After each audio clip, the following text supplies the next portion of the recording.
നമസ്കാരം. ആഗ്ര റെയിൽവേ സ്റ്റേഷനിൽ സ്യൂട്ട് കേസിൽ തലയില്ലാത്ത അജ്ഞാത മൃതദേഹം കണ്ടെത്തിയ വാർത്തയിൽ പ്രതികളിലേക്ക് എത്തിയിരിക്കുകയാണ് ഇപ്പോൾ പോലീസ്. അത്രത്തോളം വിശ്വസിച്ച് കൂടെ നിർത്തിയ ഭർത്താവ് തന്നെ ഭാര്യയെയും മകളെയും കൊലപ്പെടുത്തിയെന്ന വാർത്തയാണ് ഗാസിയാബാദിൽ നിന്നും വരുന്നത്. കർണാടകയിലെ ചിത്രദുർഗയിൽ നവവധു കൊല്ലപ്പെട്ടതിന് പിന്നിൽ ഭർത്താവിന്റെ സുഹൃത്തും സഹോദരനും എന്ന കണ്ടെത്തലിലേക്ക് എത്തിയിരിക്കുകയാണ് അന്വേഷണ സംഘം. ഈ വാർത്തകളെ പറ്റിയൊക്കെ വിശദമായി നോക്കാം. സ്വാഗതം നിഗൂഢതകളുടെ 20-ാം മണിക്കൂറിലേക്ക്.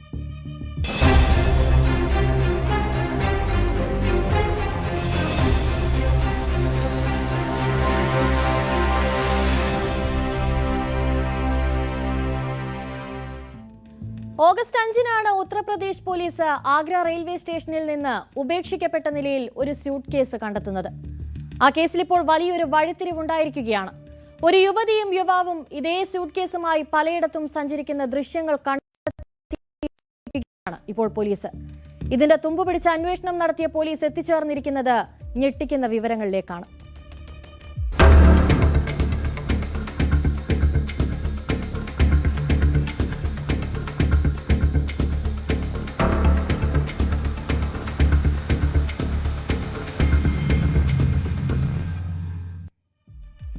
യാത്രക്കാർ ദുർഗന്ധം വമിക്കുന്നു എന്ന പരാതി പറഞ്ഞതിനെ തുടർന്നാണ് ഓഗസ്റ്റ് 5-ന് ഉത്തർപ്രദേശ് പോലീസ് ആഗ്ര റെയിൽവേ സ്റ്റേഷനിൽ അനാഥമായി കിടന്ന സ്യൂട്ട് കേസ് തുറന്ന് പരിശോധിക്കുന്നത്. ഇതിന് പിന്നാലെയാണ് ചെന്നൈ ന്യൂ തമിഴ്നാട് സൂപ്പർഫാസ്റ്റ് എക്സ്പ്രസിൽ ഒഡീഷയിൽ നിന്നുള്ള സ്ത്രീയെ കൊലപ്പെടുത്തി ശരീരഭാഗങ്ങൾ സ്യൂട്ട് കേസിൽ ഉപേക്ഷിച്ചു എന്ന ഞെട്ടിക്കുന്ന വാർത്ത പുറത്തുവരുന്നത്. ആര് കൊന്നെന്നോ കൊല്ലപ്പെട്ടത് ആരെന്നോ എന്തിനു വേണ്ടി എവിടെ വെച്ച് കൊലപ്പെടുത്തിയെന്നതിനോ ഇന്നേ വരെ ഒരു തുമ്പും പോലീസിനില്ലായിരുന്നു. എന്നാൽ ചെന്നൈ സെൻട്രൽ റെയിൽവേ സ്റ്റേഷനിലെയും പരിസരങ്ങളിലെയും 350-ലധികം CCTV ദൃശ്യങ്ങൾ പരിശോധിച്ചതിലൂടെ പ്രതികളെക്കുറിച്ചുള്ള സൂചന പോലീസിന് ലഭിച്ചു എന്നുള്ള വിവരങ്ങളാണ് ഇപ്പോൾ പുറത്തുവരുന്നത്. ഒരു പുരുഷനും സ്ത്രീയും ചുവന്ന സ്യൂട്ട് കേസുമായി സ്റ്റേഷനിൽ പ്രവേശിച്ച് ആഗ്രയിലേക്കുള്ള ട്രെയിനിൽ ഉപേക്ഷിച്ച് ചെന്നൈ പാർക്ക് റെയിൽവേ സ്റ്റേഷനിൽ നിന്ന് ഗഡുവഞ്ചേരിയിലേക്ക് മറ്റൊരു ട്രെയിനിൽ കയറിയതായാണ് പോലീസിന്റെ കണ്ടെത്തൽ. എന്തിനാകും ഇവർ ആ യുവതിയെ കൊലപ്പെടുത്തിയത്? കൊല്ലപ്പെട്ട യുവതിയുടെ തലയറുത്ത് പ്രതികൾ ഉപേക്ഷിച്ചത് എവിടെയായിരിക്കും? ഈ ചോദ്യങ്ങളുടെ ഉത്തരം ഇനി പോലീസിന് കണ്ടെത്തേണ്ടിയിരിക്കുന്നു.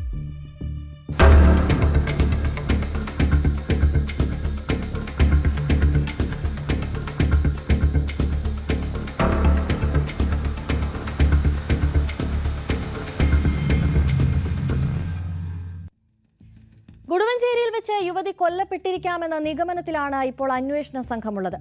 ഗുഡുവഞ്ചേരി റെയിൽവേ സ്റ്റേഷനിലെയും പരിസര പ്രദേശങ്ങളിലെയും CCTV ദൃശ്യങ്ങളിൽ ഒരേ സ്യൂട്ട് കേസുമായി ഇരുവരും ഒരു ഓട്ടോയിൽ ഗുഡുവഞ്ചേരി മോസ്കോ സ്ട്രീറ്റ് ഭാഗത്തേക്ക് പോകുന്നതായി പോലീസ് കണ്ടെത്തുകയുണ്ടായി. തുടർന്ന് മറ്റ് CCTV ദൃശ്യങ്ങളിൽ ഈ ഓട്ടോ കേന്ദ്രീകരിച്ച് നടത്തിയ അന്വേഷണത്തിൽ അവർ താമസിച്ചിരുന്ന വീട് പോലീസ് തിരിച്ചറിഞ്ഞു. ആ വീട്ടിലെത്തി പോലീസ് തെളിവുകൾ ശേഖരിക്കുകയും ചെയ്തിട്ടുണ്ട്. കൊലപാതകം അവിടെ വെച്ചാണ് നടന്നതെന്നും മൃതദേഹം ഒളിപ്പിക്കാൻ നിരവധി ശ്രമങ്ങൾ നടന്നതായുമുള്ള തെളിവുകൾ പോലീസ് അവിടെ നിന്ന് കണ്ടെത്തി. മൃതദേഹം കഷ്ണങ്ങളാക്കി അസ്ഥികൾ വേർപെടുത്തി ഒരു സ്യൂട്ട് കേസിൽ പൊതിഞ്ഞ് തമിഴ്നാട് സൂപ്പർഫാസ്റ്റ് എക്സ്പ്രസിൽ ഇട്ടതാകാമെന്നാണ് പോലീസ് സംശയിക്കുന്നത്. മറ്റ് ശരീരാവശിഷ്ടങ്ങൾ ബിരിയാണി ചെമ്പിൽ മൈദയും പച്ചക്കറികളും ചേർത്ത് പാകം ചെയ്ത് നശിപ്പിക്കാൻ ശ്രമിച്ചതായുള്ള തെളിവുകളും പോലീസിന് അവിടെ നിന്ന് ലഭിച്ചിട്ടുണ്ട്. അയൽക്കാർ പറയുന്നതനുസരിച്ച് ആ വീട്ടിൽ 2 സ്ത്രീകളും ഒരു പുരുഷനുമാണ് താമസിച്ചിരുന്നത്. താമ്പരത്തിനടുത്തുള്ള ഒരു കയറ്റുമതി കമ്പനിയിൽ ജോലി ചെയ്തിരുന്ന ഒഡീഷയിൽ നിന്നുള്ള ഹയാത് നിഷ എന്ന 2ാമത്തെ സ്ത്രീയെ ഈ പുരുഷനും സ്ത്രീയും ചേർന്ന് കൊലപ്പെടുത്തിയിരിക്കാമെന്നാണ് ഉയർന്നുവരുന്ന സംശയം. കൊല്ലപ്പെട്ടതാരെന്ന് ഇതുവരെ കണ്ടെത്താനായിട്ടില്ല എന്നത് അന്വേഷണ സംഘത്തിന് വലിയ വെല്ലുവിളിയാണ് സൃഷ്ടിക്കുന്നത്. ഏതായാലും നിലവിൽ ഈ ഹയാത് നിഷയുടെ മകനോട് വിവരങ്ങൾ ചോദിച്ചറിയുകയാണ് പോലീസ്. അമ്മയെക്കുറിച്ചും അവരുമായി ബന്ധപ്പെട്ടിരുന്നവരെക്കുറിച്ചും കൂടുതൽ വിവരങ്ങൾ ലഭിക്കുന്നതിനായി ഇയാളെ ചോദ്യം ചെയ്തു വരികയാണിപ്പോൾ. ഇരയും കൊലയാളികളും തമ്മിൽ എന്തെങ്കിലും ബന്ധമുണ്ടോ? ആഭരണങ്ങൾക്കും പണത്തിനും വേണ്ടിയാണോ ഈ കൊലപാതകം നടത്തിയത് തുടങ്ങിയ വിവരങ്ങളെപ്പറ്റി വിവിധ കോണുകളിൽ നിന്നും അന്വേഷണം പുരോഗമിക്കുകയാണിപ്പോൾ.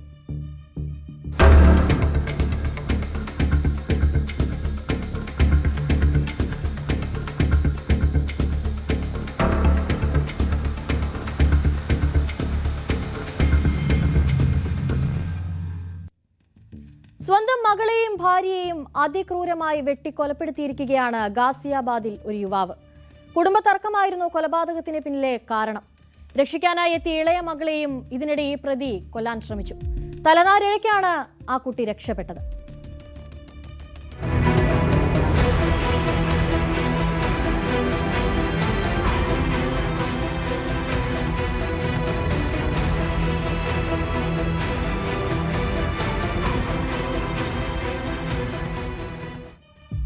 ഇന്നലെ രാത്രിയോടെയാണ് ഗാസിയാബാദിലെ ഘോഡ പോലീസ് സ്റ്റേഷൻ പരിധിയിൽ ഈ രണ്ട് കൊലപാതകങ്ങളും നടക്കുന്നത്. ലോക്പ്രിയ വിഹാറിൽ താമസിക്കുന്ന രാജ അൻസാരിയാണ് ഭാര്യയെയും മകളെയും കൊലപ്പെടുത്തിയത്. ഭാര്യയ്ക്കൊപ്പം വെറും 15 വയസ്സ് മാത്രം പ്രായമുള്ള മകളെയാണ് അയാൾ കൊലപ്പെടുത്താൻ ശ്രമിച്ചത്. പോലീസ് പറയുന്നതനുസരിച്ച് ഇന്നലെ രാത്രി 12:15 കൊലപാതകത്തെപ്പറ്റി ഘോഡ പോലീസിന് വിവരം ലഭിക്കുന്നത്. വിവരം ലഭിച്ച ഉടനെ പോലീസ് സംഘം സ്ഥലത്തെത്തുകയായിരുന്നു. വീടിന്റെ 4ാം നിലയിലെ ഒരു മുറിയിൽ രക്തത്തിൽ കുളിച്ചു കിടക്കുന്ന നിലയിലാണ് പോലീസ് യുവതിയുടെയും മകളുടെയും മൃതദേഹം കണ്ടെത്തുന്നത്. മുറിയിലുടനീളം രക്തം ചിതറിക്കിടക്കുകയായിരുന്നു പോലീസ് അവിടെ എത്തിയപ്പോൾ. പ്രതി മൂർച്ചയുള്ള കത്തി ഉപയോഗിച്ച് ഇരുവരെയും കുത്തി കൊലപ്പെടുത്തുകയാണ് ഉണ്ടായത്. ബിബി തപസ് എന്ന യുവതിയും അവരുടെ 15 വയസ്സുള്ള മകൾ സന തപസുമാണ് കൊല്ലപ്പെട്ടത്.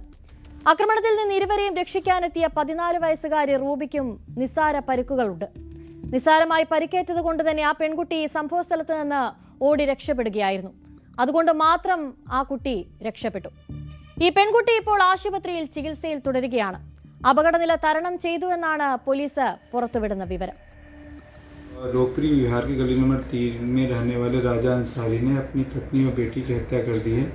इस सूचना पर थाना कोढ़ा की फोर्स तथा मेरे द्वारा तत्काल घटनास्थल पहुंचा जाता है तो जांच पड़ताल में तथ्य प्रकाश में आता है कि राजा अंसारी जो मूल रूप से अररिया बिहार का रहने वाला है, अपनी पत्नी बीबी तबस्सुम तथा अपनी 2 बेटियों क्रमशः सना तबस्सुम व रूबी तबस्सुम जिनकी उम्र क्रमशः 15 वर्ष तथा 14 वर्ष है के साथ गली नंबर 3 में मकान के 4थे तल पर रहता था।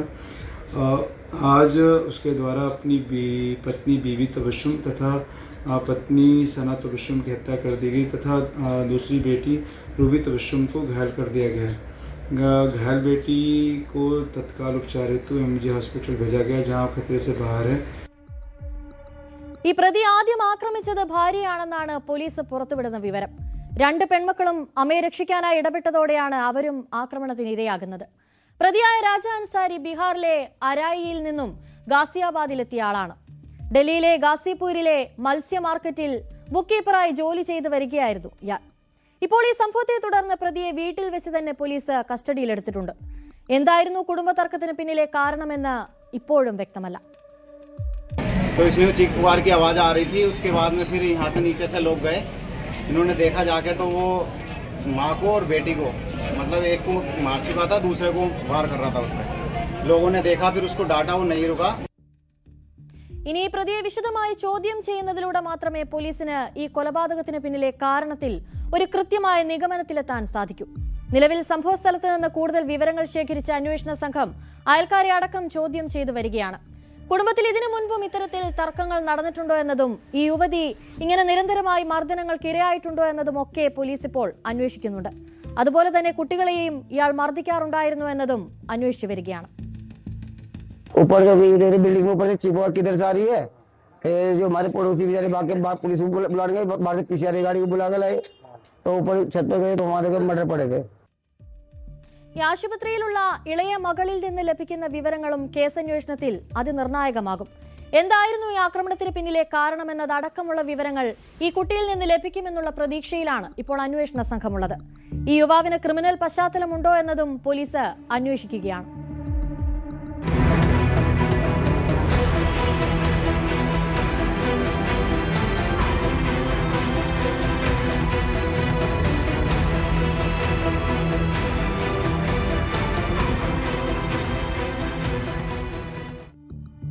മടങ്ങിയെത്താം ഇടവേളയ്ക്ക് ശേഷം.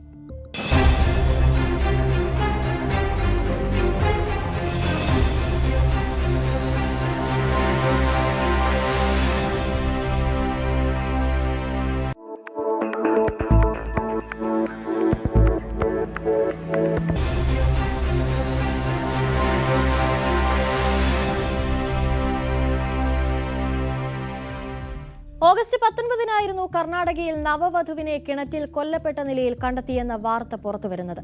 യുവതിയെ കൊന്നതായിരുന്നോ എന്തിനുവേണ്ടി കൊലപ്പെടുത്തിയെന്നതിനോ പോലീസിനപ്പോൾ യാതൊരു തുമ്പുമില്ലായിരുന്നു. ഇപ്പോൾ ഈ കേസിൽ പ്രതികളെ പിടികൂടിയിരിക്കുന്നുവെന്ന വിവരമാണ് പുറത്തുവരുന്നത്.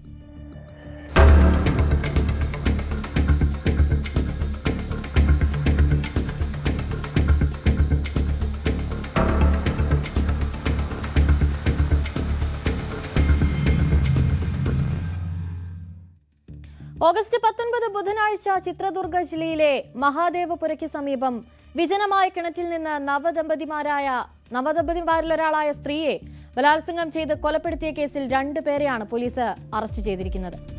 ഓഗസ്റ്റ് 13-നാണ് ചല്ലക്കര താലൂക്കിലെ ചിക്കാവുള്ളാതിർത്തി ഗ്രാമത്തിലെ വീട്ടിൽ നിന്ന് സുമലത എന്ന യുവതിയെ കാണാതാകുന്നത്. ഞാൻ നേരത്തെ പറഞ്ഞതുപോലെ നവവധുവായിരുന്നു ഈ സുമലത. പ്രണയവിവാഹമായിരുന്നു അവളുടേത്. ഗജേന്ദ്ര എന്ന യുവാവിനെയാണ് അവൾ വിവാഹം കഴിച്ചത്. വിവാഹശേഷം കുടുംബങ്ങളുടെ ശ്രദ്ധയിൽപ്പെടാതിരിക്കാൻ അവർ ഒരു ഫാമിൽ ഒളിച്ച് താമസിക്കുകയായിരുന്നു. ഇവരിവിടെ ഉണ്ടെന്ന് മനസ്സിലാക്കിയ ഗജേന്ദ്രയുടെ സുഹൃത്ത് ബോറയ്യ ഫാമിലേക്ക് എത്തിയിരുന്നു. ആ സമയത്ത് ഗജേന്ദ്ര വീട്ടിലില്ലാതിരുന്ന സമയമായിരുന്നു അത്. ബോറയ്യ അവിടെ എത്തിയ സമയത്ത് സുമലത വസ്ത്രം മാറാൻ പോയിരിക്കുകയായിരുന്നു. ആ സമയത്ത് ബോറയ്യ അവരെ ലൈംഗികമായി പീഡിപ്പിച്ച് ശ്വാസം മുട്ടിച്ച് കൊലപ്പെടുത്തിയെന്നാണ് പോലീസിന്റെ കണ്ടെത്തൽ. തുടർന്ന് സഹോദരങ്ങൾ ആയ കരയ്യെ വിളിച്ച് അയാളുടെ സഹായത്തോടെ മഹാദേവപുരയ്ക്ക് സമീപത്തുള്ള ആളൊഴിഞ്ഞ ഒരു കിണറ്റിൽ ഇവളുടെ മൃതദേഹം തള്ളിയതായാണ് പോലീസ് കണ്ടെത്തിയിരിക്കുന്നത്. സുമലതയുടെ കുടുംബം മൃതദേഹം തിരിച്ചറിഞ്ഞതോടെ ഗജേന്ദ്രയാകാം കൊന്നതെന്ന് സംശയിക്കുകയും അയാൾക്കെതിരെ പരാതി നൽകുകയും ഒക്കെ ചെയ്തിരുന്നു. അന്ന് ಗಜೇಂದ್ರ ಅನ್ನೋ ಒಬ್ಬ ಹುಡುಗನ ಜೊತೆ ಮದುವೆ ಮಾಡ್ಕೊಳ್ತಾರೆ 14th. ಅವರು ಗಜೇಂದ್ರ ಅನ್ನೋರು ಕೂಡ ಅವರ ಸಂಬಂಧಿಕರೇ. ಅವರ ತೋಟದಲ್ಲೇ ಅವರ ಹೊಲದಲ್ಲಿ ಕೆಲಸ ಮಾಡ್ತಾ ಇರ್ತಾರೆ 2 yearsಯಿಂದ. ಅವ್ರನ್ನ ಮದುವೆ ಮಾಡ್ಕೊಳ್ತಾರೆ. ಮದುವೆ ಮಾಡ್ಕೊಂಡ ನಂತರ 14th ಮಧ್ಯಾಹ್ನದಿಂದ ಮಿಸ್ಸಿಂಗ್ ಆಗಿದ್ದಾರೆ ಅಂತ ಹೇಳ್ತಾರೆ. ಸೊ ಇದನ್ನು ನಾವು ಇನ್ನೂ ವಿಚಾರಣೆ ಮಾಡ್ತಾ ಇದ್ವಿ. ಫ್ರೆಂಡ್ಸ್ ಬೋರೇಶ ಮತ್ತು ಅಶೋಕ್ ಇವರು 3 ಜನ ಲೇಡಿಯನ್ನು ಕರ್ಕೊಂಡೋಗಿ ಒಂದು ಈಶ್ವರ ದೇವಸ್ಥಾನದಲ್ಲಿ ಮೊಳಕಲ್ಮೂರು ಹತ್ರ ಮದುವೆ ಮಾಡಿಸ್ತಾರೆ. ತದನಂತರ ಅವರು ಮಹಾದೇವಪುರಕ್ಕೆ ಬರ್ತಾರೆ. 14th ಮಧ್ಯಾಹ್ನದಿಂದ ಅವರು ಹೊರಗಡೆ ಹೋಗಿ ಮತ್ತೆ ವಾಪಸ್ ಬರಲಿಲ್ಲ ಅಂತ ಅವ್ರು ಹೇಳ್ತಾ ಇದ್ರು. ಈಗ ಸಸ್ಪೆಕ್ಷನ್ನ ನಾವು ವಿಚಾರಣೆ ಮಾಡ್ತಾ ಇದ್ವಿ. ವೆಲ್ನಲ್ಲಿ ಶವವಾಗಿ ಪತ್ತೆ ಆಗ್ತಾರೆ. ಸೊ ಈ ಹಿನ್ನೆಲೆಯಲ್ಲಿ ಅವರ ತಂದೆಯವರು ಒಂದು ಮರ್ಡರ್ ಕೇಸನ್ನು ದಾಖಲಿಸ್ತಾರೆ ನಾಯಕನಹಟ್ಟಿ ಕೇಸ್ನಲ್ಲಿ. ഇപ്പോൾ 2 പ്രതികളെയും പോലീസ് അറസ്റ്റ് ചെയ്ത് കോടതിയിൽ ഹാജരാക്കി ഇവരെ ജുഡീഷ്യൽ കസ്റ്റഡിയിൽ വിട്ടിരിക്കുകയാണ്.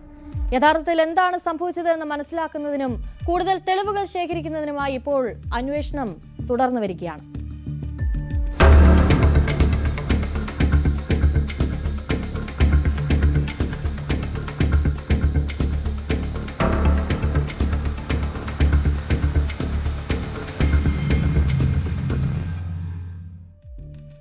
തെക്ക് കിഴക്കൻ ഡൽഹിയിൽ മോഷണത്തിനിടെ പ്രതി കൊലപ്പെടുത്തിയിരിക്കുന്നത് ഒരു 69-കാരിയാണ്. മോഷ്ടാവ് മുൻകൂട്ടി ആസൂത്രണം ചെയ്ത് നടത്തിയ ഒരു കൊലപാതകമായിരിക്കാം ഇതെന്ന സംശയത്തിലാണ് ഇപ്പോൾ പോലീസ് ഉള്ളത്. ഏതായാലും സംഭവത്തിൽ ഇപ്പോൾ വിശദമായ അന്വേഷണം നടക്കുകയാണ്.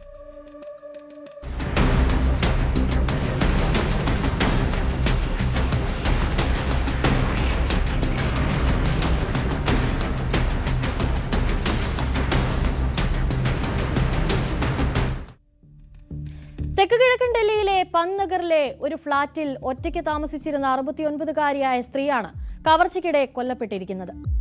1980-ൽ ഭർത്താവ് മരിച്ചതിന് ശേഷം പ്രീതി കുമാർ എന്ന 69-കാരി ഒറ്റയ്ക്കായിരുന്നു ആ ഫ്ളാറ്റിലുണ്ടായിരുന്നത്.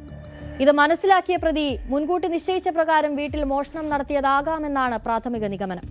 വെള്ളിയാഴ്ച രാവിലെ സമീപത്ത് തന്നെ താമസിക്കുന്ന മകൾ അമ്മയെ കാണാൻ വീട്ടിലെത്തിയതോടെയാണ് ഇവർ കൊല്ലപ്പെട്ടു എന്ന വിവരം പുറം ലോകം അറിയുന്നത്.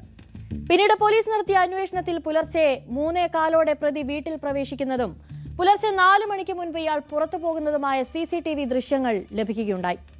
കൈകൾ കെട്ടിയിട്ട നിലയിലും മൂക്കിൽ നിന്ന് രക്തം വന്ന നിലയിലുമായിരുന്നു ഈ സ്ത്രീയുടെ മൃതദേഹം പോലീസ് കട്ടിലിൽ നിന്ന് കണ്ടെത്തിയത്. ആ വീട്ടിൽ നിന്നും പ്രതി നിരവധി സാധനങ്ങൾ കവർന്നതായാണ് പോലീസിന്റെ കണ്ടെത്തൽ. മകൾ രാവിലെ 8:15 വീട്ടിലെത്തിയപ്പോഴാണ് ഈ സ്ത്രീ കൊല്ലപ്പെട്ട നിലയിൽ കിടക്കുന്നത് കാണുന്നത്. ഈ കൊല്ലപ്പെട്ട സ്ത്രീ വലിയ ദൈവവിശ്വാസി ആയതുകൊണ്ട് തന്നെ രാവിലെ ക്ഷേത്ര ദർശനമൊക്കെ കഴിഞ്ഞ് എത്തിയ ശേഷം ഇങ്ങനെ വീടിന്റെ വാതിൽ തുറന്നിടുന്ന ഒരു സ്വഭാവക്കാരിയായിരുന്നു.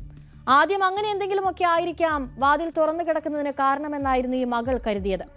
എന്നാൽ മുഖത്താകെ ചതവുകളും മുറിവുകളും ഒക്കെയായി അമ്മ അകത്തെ മുറിയിൽ മരിച്ചു കിടക്കുന്നതായിരുന്നു ആ മകൾ പിന്നീട് കണ്ടത്. आपको कब पता चला? जब मैं आई हूँ यहाँ पर 8:15 बजे 8:15 पहुँची हूँ. डायमंड के कड़े, गोल्ड के एक कड़े का पैर, 4-5 इयररिंग्स के पैर, 1-2 पेंडेंट होंगे डायमंड के, 4-5 रिंग्स होंगी, एक गोल्ड का पैर, एक चेन और एक शिवजी का लॉकेट. കൊള്ളയടിച്ച വസ്തുക്കളുടെ പട്ടിക തയ്യാറാക്കി അവയുടെ മൂല്യം കണക്കാക്കുന്ന നടപടികളിലേക്ക് കടന്നിരിക്കുകയാണ് ഇപ്പോൾ പോലീസ്. അയൽവാസികൾ പറയുന്നതനുസരിച്ച് മോഷ്ടാവ് ഈ വീട്ടിൽ പ്രവേശിക്കുന്നതിന് മുൻപ് അയൽപക്കത്തെ മറ്റ് ഫ്ളാറ്റുകളിലും മോഷണ ശ്രമം നടത്തിയിരുന്നുവെന്നാണ്. പല ഫ്ളാറ്റുകളുടെയും പൂട്ട് പൊളിച്ച നിലയിലായിരുന്നു ഉണ്ടായിരുന്നത്. പിന്നീട് ഇവർ ഒറ്റയ്ക്ക് താമസിക്കുകയാണെന്ന് മനസ്സിലാക്കിയാകാം ഇവിടെ കയറി മോഷണം നടത്തിയതെന്നാണ് അയൽക്കാരും അഭിപ്രായപ്പെടുന്നത്. നിലവിൽ നിസാമുദ്ദീൻ പോലീസ് സ്റ്റേഷനിൽ കൊലപാതക കുറ്റം ചുമത്തി കേസെടുത്തിട്ടുണ്ടെന്നും കൂടുതൽ അന്വേഷണം നടന്നുവരികയാണെന്നും പോലീസ് വ്യക്തമാക്കി. അടുത്തിടെ നടന്ന നിരവധി കേസുകൾ, പ്രത്യേകിച്ച് ഒറ്റയ്ക്ക് താമസിക്കുന്നവരുടെ കൊലപാതകത്തിൽ പോലീസും ആശങ്ക പ്രകടിപ്പിച്ചിരിക്കുകയാണ്. അതും കൊല്ലപ്പെട്ടവരിൽ ഭൂരിഭാഗവും ഈ വാർദ്ധക്യമായ വൃദ്ധന്മാരാണ് എന്നാണ് പോലീസ് പറയുന്നത്. മെയ് മാസത്തിൽ ന്യൂജ ഹരീന്ദ്രലെ നഗറിലെ പൂട്ടിയിട്ടിരിക്കുന്ന വീടിനുള്ളിൽ 80 വയസ്സുള്ള സരോജ് ബാലയെയും ചന്ദ്രകാന്തിയെയും മരിച്ച നിലയിൽ കണ്ടെത്തുകയുണ്ടായി. അതുപോലെ തന്നെ ഈ വർഷം ആദ്യം പശ്ചിം വിഹാറിലെ 72 വയസ്സുള്ള ആളുകളെ മോഷ്ടാക്കൾ ശ്വാസം മുട്ടിച്ച് കൊലപ്പെടുത്തിയ ഒരു സംഭവമുണ്ടായി. ജനുവരിയിലും ഇത്തരത്തിൽ സമാന സംഭവം നടന്നിരുന്നു. വിരമിച്ച അധ്യാപകനായ 75 വയസ്സുള്ള വീരേന്ദർ കുമാർ ബൻസാലും ഭാര്യ 65 വയസ്സുള്ള പർവേഷും സംശയാസ്പദമായ സാഹചര്യത്തിൽ കൊല്ലപ്പെടുകയുണ്ടായി. 2025 മാർച്ചിലാകട്ടെ 70 വയസ്സുള്ള മോഹിന്ദർ സിംഗും ദിൽരാജ് കൗറും വീട്ടിലെ വ്യത്യസ്ത മുറികളിൽ കൊല്ലപ്പെട്ടതായി പോലീസ് അന്ന് കണ്ടെത്തി. പല കൊലപാതകങ്ങളും നടന്നിരിക്കുന്നത് മോഷണത്തിന് പിന്നാലെയാണ്. ഇത്തരം കൊലപാതകങ്ങൾ തടയാനായി പോലീസ് കൂടുതൽ നടപടികൾ സ്വീകരിക്കാനുള്ള ഒരു സാധ്യതയും ഇപ്പോൾ മുന്നിലുണ്ട്.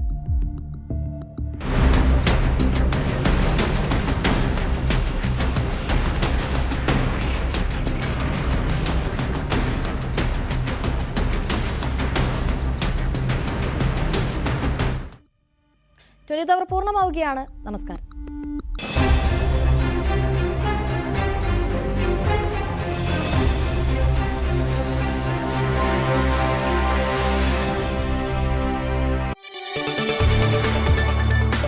കൂടുതൽ വാർത്തകൾക്ക് news 18 Keralam YouTube channel subscribe ചെയ്യുക.